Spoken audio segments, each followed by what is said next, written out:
Hi అండి. నమస్తే. Welcome to Suhasini's kitchen. నేను మీ సుహాసిని రెడ్డి. ఈరోజు మన కిచెన్‌లో టేస్టీ అండ్ హెల్తీ బ్రేక్‌ఫాస్ట్‌ని ప్రిపేర్ చేసుకుందాం. చాలా తక్కువ టైంలో చాలా అంటే చాలా రుచిగా తయారు చేసేసుకోవచ్చు.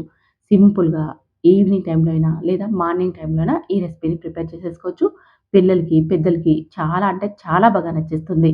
మరి ఇంకెందుకు ఆలస్యం ఒక్కసారైతే ఈ వీడియోని చూసి ట్రై చేయండి. తర్వాత నచ్చితే లైక్ చేయండి. ఇందుకోసం మిక్సీ బౌల్‌లోకి 4 పచ్చిమిర్చిని, 1 ఇంచ్ అల్లంని, అలాగే కొన్ని పుదీనాకుల్ని, అలాగే కొద్దిగా కొత్తిమీరని వేసేసుకొని కచ్చా పచ్చాగా గ్రైండ్ చేసేసుకోవాలి. మెత్తని పేస్ట్ లాగా కాకుండా కాస్త పలుకులుగా ఉండేలాగా గ్రైండ్ చేసేసుకొని ఈ మిశ్రమాన్ని పక్కన పెట్టుకోండి. చూడండి ఇలా వీడియోలో చూపించిన విధంగా గ్రైండ్ చేసేసుకోండి సరిపోతుంది. ఇప్పుడు మరొక బౌల్ తీసుకొని అందులోకి 2 గుడ్లను పగలగొట్టి వేసేసుకోవాలి. అలాగే ఇందులోకి చిన్నగా కట్ చేసుకున్న ఉల్లిపాయ ముక్కల్ని, ఇందాక గ్రైండ్ చేసి పెట్టుకున్నాం కదా! పచ్చిమిర్చి, పుదీనా, కొత్తిమీర ఆ పేస్ట్‌ని, అలాగే రుచికి సరిపడా ఉప్పును వేసేసుకోండి. ఎప్పుడు కూడా మనం ఈ గుడ్డు మిశ్రమంలోకి ఉప్పుని చాలా తక్కువ వేసేసుకోవాలి. అప్పుడే టేస్ట్ చాలా బాగుంటుంది. తర్వాత ఇదంతా బాగా బీట్ చేసేసుకోవాలి. ఇలా ఈ విధంగా బాగా కలిపేసేసుకొని పక్కన పెట్టుకోండి. ఇప్పుడు స్టవ్ మీద పాన్ పెట్టుకొని కొద్దిగా ఆయిల్‌ని అప్లై చేసేసుకొని మంటని లో ఫ్లేమ్‌లోకి టర్న్ చేసేసుకోవాలి.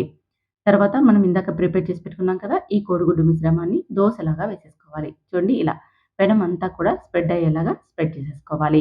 మంట మాత్రం లో ఫ్లేమ్‌లోనే ఉండనివ్వాలి. ఈ విధంగా పెనం అంతా కూడా దోసలాగా స్ప్రెడ్ చేసేసుకొని, ఇప్పుడు దీనిపైన చపాతీని మనం వేసేసుకోవాలి. వీడియోలో చూపించిన విధంగా పైన చపాతీని ఒక లేయర్ లాగా పెట్టేసేసుకోవాలి. ఈ చపాతీని అప్పటికప్పుడు తయారు చేసుకున్నదైనా వాడుకోవచ్చు. లేదా మనం రాత్రిపూట చేసుకొని మిగిలిన చపాతీ అయినా సరే ఈ రెసిపీని తయారు చేసేసుకోవచ్చు. మంటను లో ఫ్లేమ్‌లోనే ఉండనిచ్చి 5 నిమిషాల పాటు ఫ్రై చేసేసుకోవాలి. 5 నిమిషాల తర్వాత కొద్దిగా ఆయిల్‌ని అప్లై చేసేసుకొని మరో సైడ్‌కి టర్న్ చేసేసుకొని మరొక పక్క కూడా మరొక 5 నిమిషాల పాటు బాగా ఫ్రై అవ్వనివ్వాలి. తర్వాత కొద్దిగా మిరియాల పొడిని, కొన్ని ఉల్లిపాయ ముక్కల్ని వేసేసుకొని సర్వ్ చేసేసుకోవచ్చు. ఈ ఉల్లిపాయ ముక్కలు, మిరియాల పొడి అనేది పూర్తిగా ఆప్షనల్. మీ టేస్ట్‌కు నచ్చినట్టుగా వేసేసుకోవచ్చండి. కానీ మిరియాల పొడిని వేసుకున్నామంటే అస్సలు నిశ్వాసన రాదు. టేస్ట్ కూడా చాలా బాగుంటుంది. ఇలా 5 నిమిషాలు అటు, 5 నిమిషాలు ఇటు ఫ్రై చేసేసుకొని, మనం ప్లేట్‌లోకి తీసేసుకొని సర్వ్ చేసేసుకోవడమే. వేడి వేడిగా తిన్నామంటే చాలా రుచిగా ఉంటుంది. పుదీనా, కొత్తిమీర ఫ్లేవర్‌తో చాలా అంటే చాలా రుచిగా ఉంటుందండి. మసాలా ఫ్లేవర్‌ని ఇష్టపడే వారికి ఈ రెసిపీ చాలా బాగా నచ్చేస్తుంది. ఇప్పుడు మరొక రకంగా తయారు చేసి చూపిస్తున్నాను చూడండి.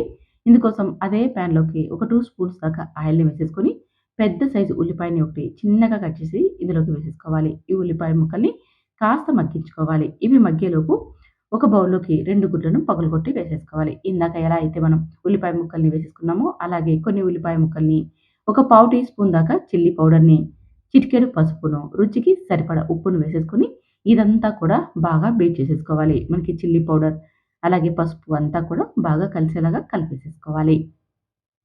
ఇలా కలిపేసేసుకొని ఈ ఎగ్ మిశ్రమాన్ని పక్కన పెట్టేసేసుకోండి.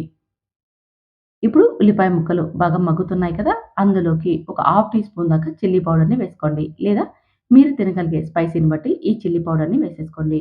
అలాగే ఒక పావు టీ స్పూన్ దాకా గరం మసాలాని, చిటికెడు పసుపుని, రుచికి సరిపడా ఉప్పుని వేసేసుకోండి. నేను వీడియోలో చూపించిన విధంగా పెనమంతా కూడా ఉల్లిపాయ ముక్కల్ని ఒక లేయర్ లాగా ఉండేలాగా చూసేసుకోండి. దానిపైన చిల్లీ పౌడర్‌ని, అలాగే గరం మసాలాని, పసుపుని, ఉప్పుని కూడా వేసేసుకొని లో ఫ్లేమ్‌లోనే కొద్దిగా ఫ్రై అవ్వనివ్వాలి. తర్వాత మనం ఇందాక ప్రిపేర్ చేసి పెట్టుకున్నాం కదా! ఈ ఎగ్ మిశ్రమాన్ని దోసలాగా దానిపైన ఒక లేయర్ లాగా వేసేసుకోవాలి. మంటని మాత్రం లో ఫ్లేమ్‌లోనే ఉండనివ్వాలి. దానిపైన మనం ప్రిపేర్ చేసి పెట్టుకున్న చపాతీని ఒక లేయర్ లాగా వేసేసుకోవాలి. ఇలా వేసేసి 5 నిమిషాల పాటు లో ఫ్లేమ్‌లోనే ఫ్రై అవ్వనివ్వాలి. తర్వాత కొద్దిగా ఆయిల్‌నయితే అప్లై చేసేసుకొని మరో సైడ్‌కి టర్న్ చేసేసుకోవాలి. ఇలా స్పైసీని ఇష్టపడే వారికి ఇది చాలా చాలా బాగుంటుందండి. స్పైసీగా, టేస్టీగా ఉంటుంది. చాలా స్పైసీని ఇష్టపడే వారికి ఎంత బాగుంటుందంటే నోటికి కారంగా, రుచిగా బాగుంటుంది. ఈ విధంగా 5 నిమిషాల పాటు అటు, 5 నిమిషాల పాటు ఇటు ఫ్రై చేసేసుకొని తీసేసుకోవడమే. వేడి వేడిగా తిన్నామంటే చాలా బాగుంటుంది. మరిప్పుడు మరొక రకం రెసిపీని తయారు చేసుకుందాం. ఇందుకోసం అదే పాన్‌లోకి గుడ్డు మిశ్రమాన్ని వేసేసుకోవాలి. ఈ మిశ్రమంలోకి నేను మిరియాల పొడిని మాత్రమే వేశానండి. ఇది పిల్లలకి కూడా తినడానికి చాలా బాగుంటుంది. స్పైసీని తక్కువ ఇష్టపడే వారికి ఇది చాలా బాగుంటుందండి. ఉల్లిపాయ ముక్కల్ని, మిరియాల పొడిని, ఉప్పును వేసేసి బాగా కలిపి మనం దోసలాగా వేసేసి దానిపైన చపాతీని వేసేసి 5 నిమిషాలు ఫ్రై చేసుకున్నాక మరో సైడ్‌కి టర్న్ చేసేసుకొని మరొక 5 నిమిషాలు ఫ్రై చేసి తీసేసుకోవడమే. కేవలం మిరియాల పొడితో తయారు చేసేసుకోవచ్చు. స్పైసీని ఇష్టపడని వారికి, అలాగే నీసు వాసన ఇష్టపడని వారికి ఇది చాలా బాగా నచ్చేస్తుంది. మిరియాల పొడి వేయడం వల్ల అస్సలు నీసు వాసన రాదు. మరి మీరు కూడా ఈ 3 రకాలుగా ఈ బ్రేక్‌ఫాస్ట్‌ని ట్రై చేయండి. పిల్లలకి ఎలా కావాలంటే అలా ఇచ్చేయొచ్చు. పుదీనా ఫ్లేవర్‌ని, అలాగే కారం ఇష్టపడే వారికి కారం ఫ్లేవర్‌ని, అలాగే మిరియాల పొడితో ఒక రకంగా 3 రకాలుగా చేసి పెట్టామంటే ఇంట్లో ఎవరికి నచ్చిన విధంగా వారు తినేస్తారు. మార్నింగ్ టైమ్‌లో హడావిడి లేకోకుండా చాలా చాలా ఈజీగా ప్రిపేర్ చేసేసుకోవచ్చు. కేవలం మనకి 10 నిమిషాల్లోనే ఈ 3 రకాలు తయారు చేసేసుకోవచ్చు. మరింకెందుకు ఆలస్యం ఈ రకంగా మీరు ఒకసారి ఈ బ్రేక్‌ఫాస్ట్‌ను ట్రై చేయండి. సింపుల్‌గా మార్నింగ్ టైమ్‌లో అయినా లేదా ఈవినింగ్ టైమ్‌లో స్నాక్స్‌కైనా తయారు చేసుకోవచ్చు. రుచి అంటే చాలా చాలా బాగుందండి. మరి మీరు ఒకసారి ట్రై చేసి, టేస్ట్ చేసి ఎలా వచ్చిందో కామెంట్ చేయండి.